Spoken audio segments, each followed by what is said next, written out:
Fala galera, aqui é o Mr. Anderson. Você quer começar no marketing digital do jeito certo, mas está perdido e perdendo tempo com videozinhos de gurus? Veja o curso Fórmula Negócio Online desse cara aqui. Ele é referência no Brasil. Tome uma atitude. Link na descrição do vídeo. Valeu! A gente tem que falar sobre corrupção, por exemplo. Até a impressão que a gente tem é que o Brasil é um dos países mais corruptos do mundo. Eu não sei se é de fato, né? Não. Se é endêmico, assim, igual dizem. Mas vocês não acham que até o brasileiro é muito tolerante com a corrupção? Tem até aquele famoso ditado, né? Ah, fulano rouba mais faz. Rouba mais faz, é o fim, né?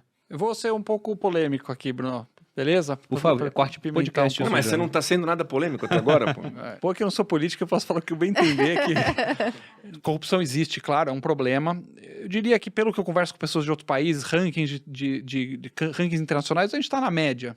Nem tão Até limpo, nisso, né? Sim, nem tão limpo quanto a Finlândia, nem tão corrupto quanto Venezuela e uma série de países aí falidos. E a corrupção, existe um mito no Brasil de que a corrupção é o problema número 1. No pódio dos 3 problemas do Brasil, na minha opinião, do que eu tenho estudado, observado, certamente a corrupção está no pódio, em terceiro, mas o problema número 1 do Brasil são os privilégios. Porque, assim, e o privilégio número 1 e o desperdício e incompetência número 2.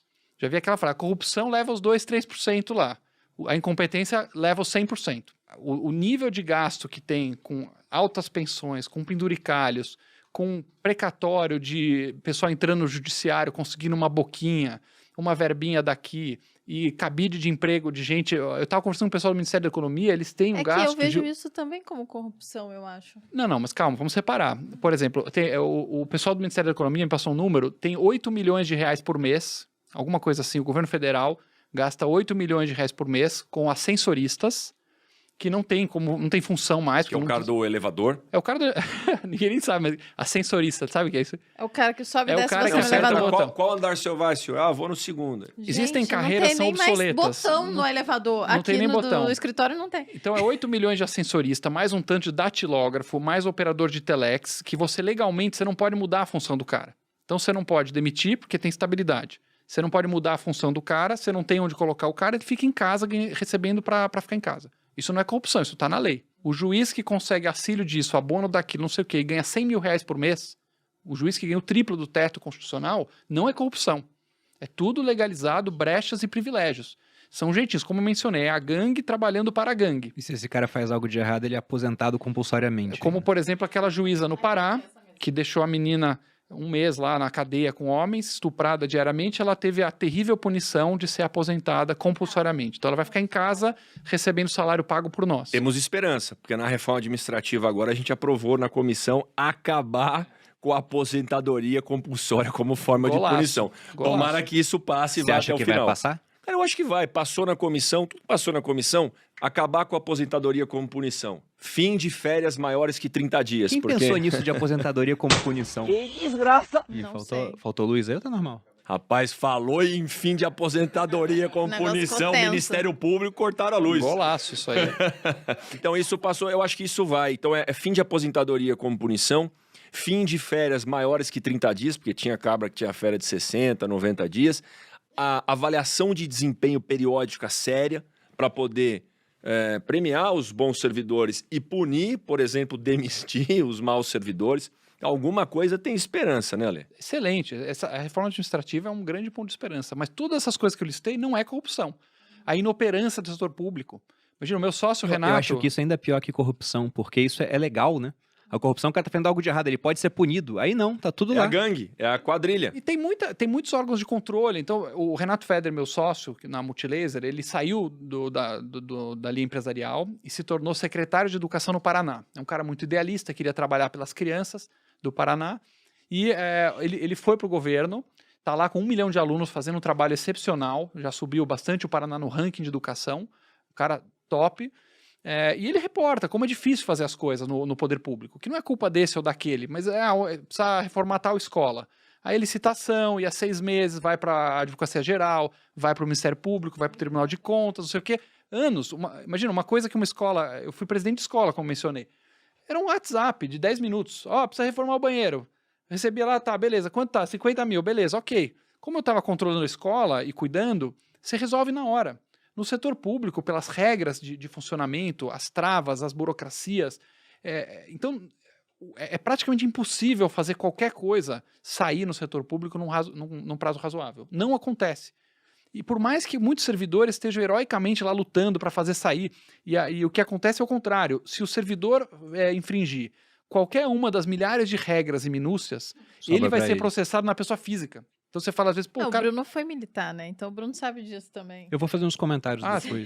Não, perfeito. Eu vou querer saber. O pessoal morre de medo. Então existe um outro fenômeno que, por um lado, você fala, pô, corrupção, o cara vai lá roubar. O outro, o contraponto disso é o que o pessoal chama o apagão da caneta. O apagão da caneta. Eu sou servidor público, eu tenho a caneta aqui, e eu posso assinar, eu posso me movimentar, eu posso fazer qualquer ordem para o Estado fazer alguma coisa.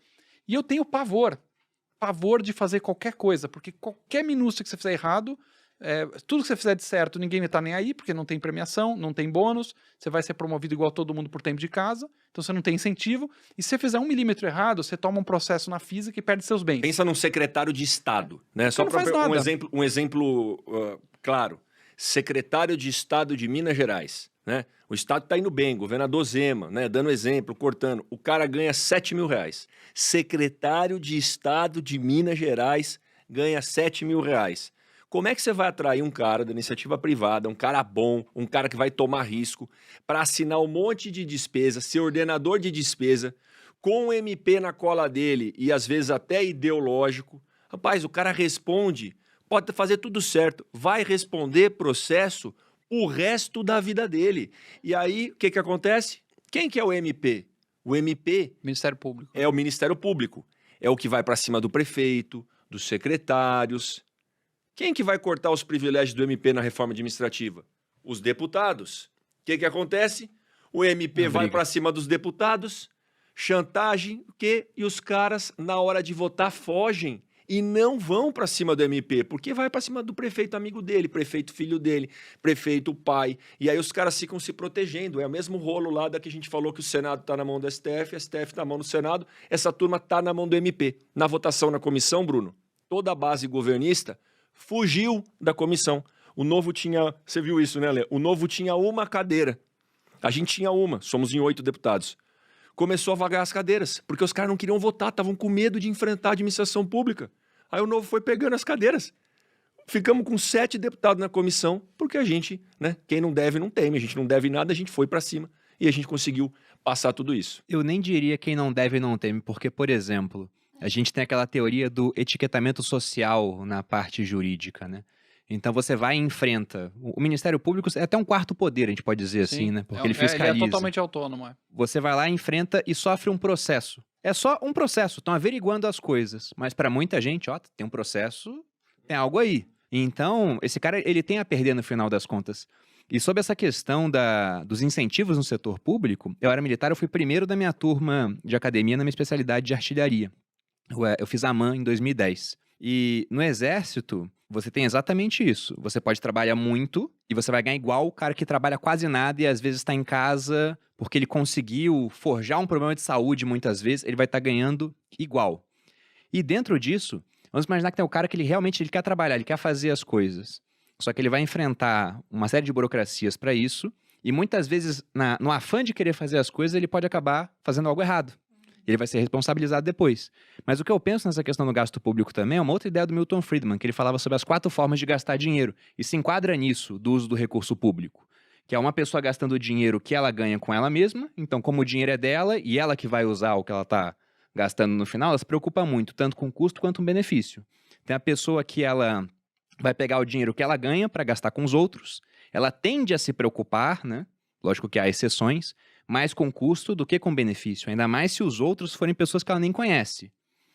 Tem a pessoa que ela vai gastar o dinheiro dos outros com ela, então ela tende a se preocupar menos com custo e muito mais com o que ela vai comprar, o que ela vai usar o dinheiro. Nisso a gente pode colocar um monte de político, no final das contas. É o cara usando o dinheiro dos nossos impostos para gastar com ele.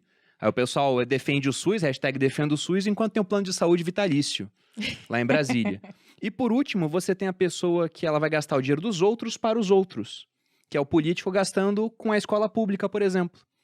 E aí você tem lá o funcionário estadual da escola pública que ele fala, não, vou gastar direito aqui. Ele vai e consegue fazer uma licitação e compra 10 mil canetas pelo menor preço. Só que o menor preço da licitação, o cara botou lá um preço que ele não consegue entregar. de, digamos, 5 centavos a caneta. 5 centavos você não compra mais nada no Brasil hoje, com 5 centavos. Eu não vi mais uma moeda de 5 centavos, tem muito tempo que eu não vejo. De 1 centavo, então, nem se fala. E aí o cara chega lá e fala, olha, te vendi 10 mil canetas por 5 centavos, mas, olha, não tem como te entregar 10 mil canetas. Só posso te entregar 1.000. Então, no final, o cara tá te cobrando 50 centavos a caneta. Aí, se essa pessoa fala não, aí a escola fica sem caneta por 6 meses até vir uma outra licitação. Se ela fala sim, ela não levou R$1, mas ela cometeu um crime. Porque, afinal, ela tá usando mal o recurso público, no final das contas. Então, é uma situação muito complicada. A parte de licitação é feita até para que o Estado compre bem, mas o que está escrito é diferente do que acontece na prática, né? Infelizmente. São as obras que estão paradas. Essas obras não andam. Porque o cara licitou, a construtora falou que dava para fazer, não dá para fazer por aquele Não preço. entrega. Aí fica parada, aí vem o Ministério Público, aí vem o Judiciário, aí tem que relicitar, aí demora. A lei de licitações, ela é a lei, às vezes falam muito rápido. 8666. O Bruno sabe, era isso que eu ia falar. O Bruno 8666. sabe disso É, porque então. ele trabalhou no quartel É, o nessa quartel parte, licitava as coisas. e chegava pouca carne, chegava Não, tudo a carne lá. era tudo centralizado, mas tinha outras coisas. Às vezes falam, Malu, a lei 866. Não, falei, não é 866. 8666, que eu falo que é a lei do capeta. Entendeu? É 3 meias e ela não funciona. A gente teve uma reforma na lei das licitações agora, e eu relatei um projeto que é o Marco Legal das Startups. Justamente para deixar algum tipo de inovação fornecer para o governo, porque a lei de licitações exige tanta coisa. Aí a gente vai montar uma startup aqui para resolver um problema público de transporte, um aplicativo para ver o ônibus chegando, ou um aplicativo para, indicar, ó, aqui precisa de uma poda de uma árvore, aqui tem um buraco na rua para centralizar. O governo não consegue comprar, porque essa empresa não tem histórico de balanço patrimonial, não tem histórico de DRE, não tem histórico de licitações. Então agora com o Marco Legal das Startups, pelo menos, a gente conseguiu vencer uma brechinha, porque o governo consegue contratar, a inovação é mais barato. Mas é uma luta. Essa lei é arcaica, né? O que puder tirar do poder público é uma coisa autoevidente, é lógica, não é ideologia. Apesar de ter um pessoal com uma cegueira ideológica de algum extremo, ou o pessoal da gangue que faz a pressão para a população acreditar o contrário, mas assim, é autoevidente. Você vai pedir um serviço público, o tempo que demora, a inoperância. É impressionante. Eu tava me contando um pessoal que tá vendo o negócio de zoológico de São Paulo, contaram o caso... Posso até dar um exemplo disso? Sim. Faça aí na sua casa, chame uma pizza e ligue pra prefeitura reclamando do buraco na rua. Quem vai chegar antes? Covardia. Não tem nem como comparar, pô. Essa daí foi covardia. Essa né? covardia. A girafa, coitada do zoológico, tava com algum problema de infecção lá e precisava de um colírio. Zoológico era o que é municipal? Zoológico de São Paulo, aqui, São Paulo? no caso real. E aí precisava de um colírio, aí os funcionários fizeram a solicitação lá pelo setor de compra, mas sabiam, ó, isso aqui vai longe. E aí, coitados, fizeram uma vaquinha lá para eles irem comprando de forma particular o colírio, senão ia matar a coitada da girafa. Caramba. Aí ficaram dando colírio lá pra girafa, demorou 6 meses pra chegar o colírio. E foi rápido E ainda. chegou o colírio errado. Chegou errado. Aí, ferrou. Agora vamos pro Tadinha. a girafa, coitada. Ainda bem que tinha, né, os funcionários super generosos, super humildes, gastando pouco dinheiro que eles tinham pra comprar de forma particular. Então, é uma insanidade as pessoas que ainda colocam suas fichas no Estado resolvendo os problemas. É exatamente o contrário. O Estado vai criar 10 novos problemas para cada um. Se o Estado brasileiro se concentrar no básico, no essencial, já tá tão bom, e não tem que se meter a furar poço de petróleo, entregar carta, né? Esses setores ideológicos esperneando contra a privatização do Correio, porque entregar carta é super estratégico. Em que Meu século Deus! o cara acha que tá, cara? Se entregar... A internet é provida de forma privada. E a carta tem que ser o Estado que vai entregar. Né? Tem forma de ser garantir a entrega de carta que não precisa ser o Estado indo lá só com o funcionário público fazendo isso. Não, e tem mais um ponto. Se não privatizar agora, daqui a pouco não vale mais nada. Porque a Amazon já olhou assim e falou, aí, eu não quero não. Se a Amazon não quer comprar, então não sei se tem realmente muito valor ali. Então quanto mais demorar para privatizar, pode ser que daqui a pouco não valha mais nada. Até porque os Correios eles têm monopólio de carta. Então encomenda, um monte de gente já entrega já. E hoje, quem vai mandar carta? Telegrama. Tá ficando cada vez menor. Monopólio postal, né? Dos correios de telegrama, de carta. Eu fiz um vídeo disso, e inclusive a gente está quebrando esse monopólio postal, a gente está conseguindo avançar para acabar com ele lá no Congresso. Mas tem um padre, uma paróquia lá em Cascavel, depois dá para procurar no Google. O padre foi processado, o Correio tem um time de advogado top, para processar quem mandar carta pro outro sem usar o Correio, quem mandar Caramba. telegrama. Processaram o coitado do padre lá, Lê, porque estava chegando o Natal, né? Não era o colírio para girafa, tadinha, mas era um cartão de Natal. O senhorzinho, pra senhorinha ali que frequenta a paróquia em Cascavel, ele, rapaz, esse correio vai demorar, eu vou mandar eu mesmo essa carta aqui, chamou os motoboy lá e puf, mandou carta na cidade. Tomou-lhe um processo, tem que se defender, porque ele burlou Meu Deus. o monopólio postal dos correios. É o fim da picada, Fim cara. da picada. E outro argumento que é, olha, mas se privatizar, não vai chegar carta do Brasil. Tem gente que não vai entregar. Rapaz, tem papel higiênico e Coca-Cola nesse Brasil inteiro. Eu tenho um exemplo disso. Aonde tem alguém querendo receber carta e alguém querendo mandar carta? Não, eu servi em Boa Vista. Boa Vista é capital de Roraima, que é um dos estados mais ao norte do Brasil, faz fronteira com a Venezuela. E lá em Roraima, na época, você tinha 500 mil habitantes, sendo que mais da metade estavam na capital, Boa Vista. As outras cidades, Rorainópolis, né? Tinham 25 mil habitantes, 20 mil habitantes. Teve uma até que acho que dobrou de população por causa do pessoal da Venezuela que está vindo agora. Está acontecendo ainda, problema bem grave. E quando eu estava lá, eu tive a oportunidade de ir numa tribo indígena mais isolada.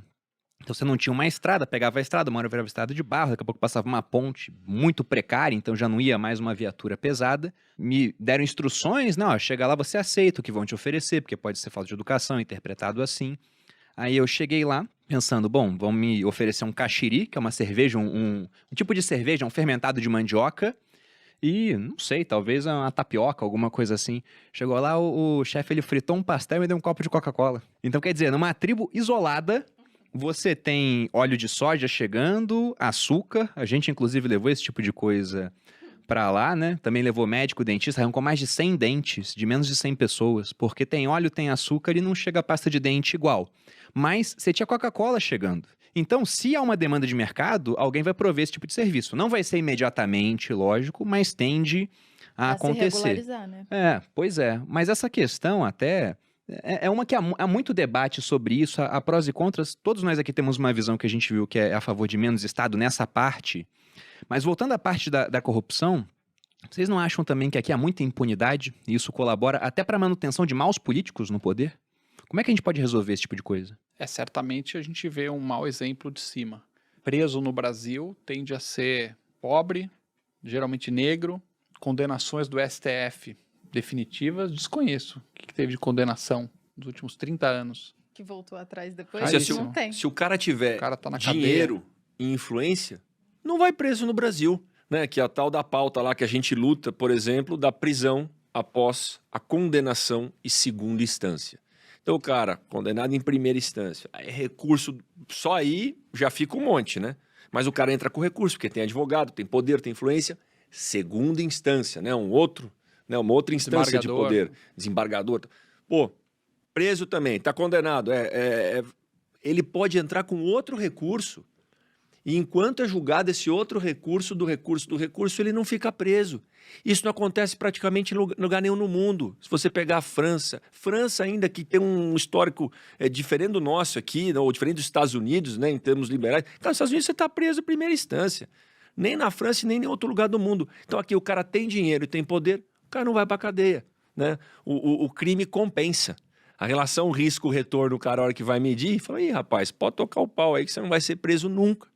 Se a gente não aprovar pautas como essa, fora o fim do foro privilegiado também, para quem não conhece, é o foro por prerrogativa de função. O que é isso? O cara é deputado, o cara é isso, o cara é aquilo. O cara tem um foro privilegiado. Ele não é julgado na justiça comum, como todo cidadão. Ele vai ser julgado por quem? Pelo STF, que é a que ele indicou. Então não vai acontecer nada. Tem vários deputados que eu não tenho a suposição, eu tenho certeza que foram eleitos deputados para ter foro, para se proteger. Aí o crime compensa no Brasil.